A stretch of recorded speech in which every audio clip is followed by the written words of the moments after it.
This 68-year-old man underwent 5 surgeries elsewhere for a severe PVR retinal detachment in his right eye. Once again, his retina has lifted since his last silicone eye removal, so he's referred now to me with a new retinal detachment. You can see a huge and upper retinal detachment. We can guess a slight liquid current through the macular hole. Despite a very careful retinal examination, no other break can be demonstrated. So let's see if there is enough ILM to close this full thickness macular hole. To be sure that there is no remaining internal limiting membrane, a fluid gas exchange is performed and no subretinal fluid is drained through the macular hole because we do not want to enlarge it. A superior retinotomy is performed and new dual blue staining. Indeed, the aim is to assess the residual ILM.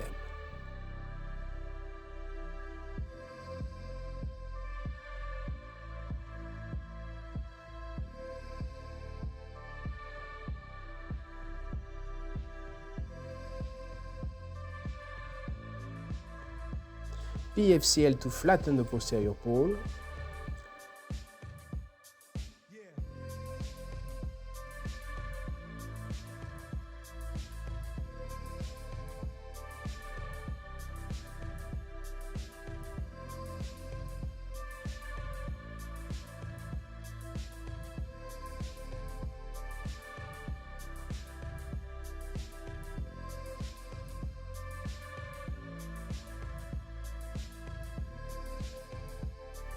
A new inspection of the peripheral retina is made, but no other retinal rupture can be highlighted.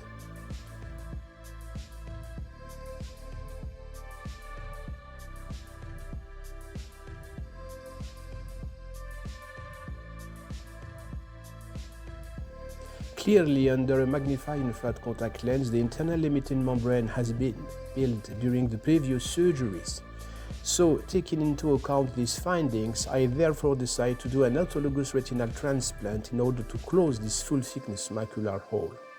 With bimanual surgery, endoculture is delivered to the superior retinotomy.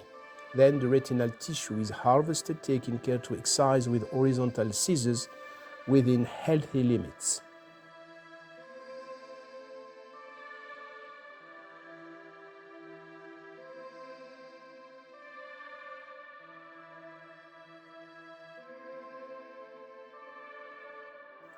The correct orientation of the graft is of course identified.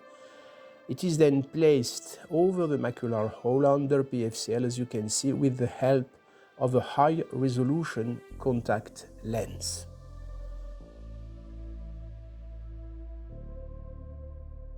The 25-gauge flex loop is then used to center the graft exactly above the macular hole.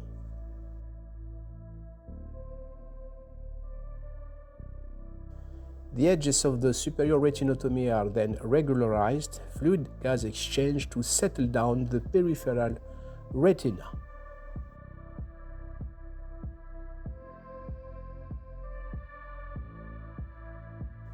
Laser burns are then added to the far peripheral retina to complete the laser cerclage. While PFCL maintains the autologous graft in place, the peripheral subretinal fluid is thoroughly drained and the superior retinotomy is completely dried. Laser retinopexy is then applied around the superior retinotomy. Afterwards, air 5000 centistock silicone oil exchange followed by direct PFCL 5000 centistock silicone oil exchange to keep the autologous retinal transplant in its place, as you can see. Some more laser burns around the upper retrogenic break, and this completes the case.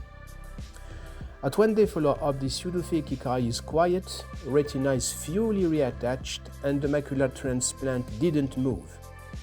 At 3 weeks follow-up, the patient is pleased, retina is completely flat, the macular hole is closed, and the autologous retinal transplantation is less and less visible.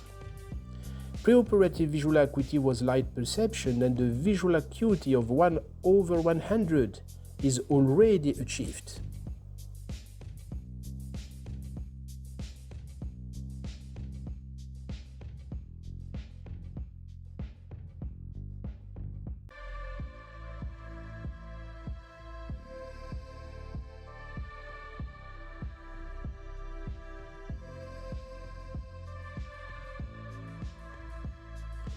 Thanks for your attention.